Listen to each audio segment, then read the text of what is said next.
Wouter, what are the fees connected to buying a house in the Netherlands?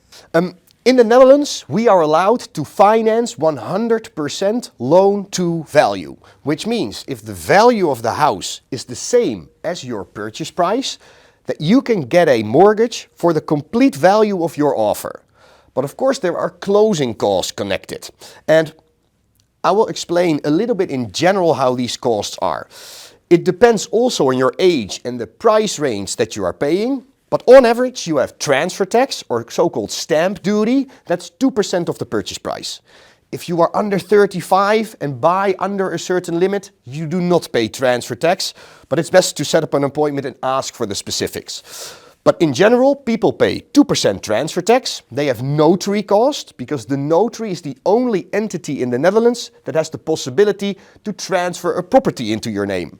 They charge around, let's say, 1,600 to 2,200 euros. Real estate in the Netherlands, real estate agents help you with finding the property. They charge between 3,000 and 1.5% of the purchase price. Then you need a valuation report, which costs around 850 euros.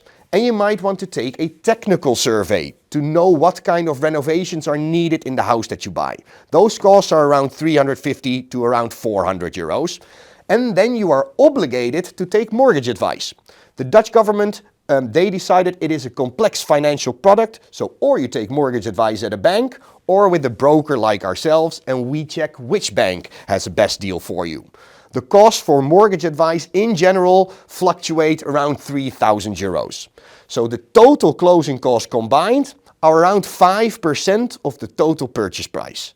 But remember, if you're 35 and under a certain buying limit, it's around 3.5% to 3%.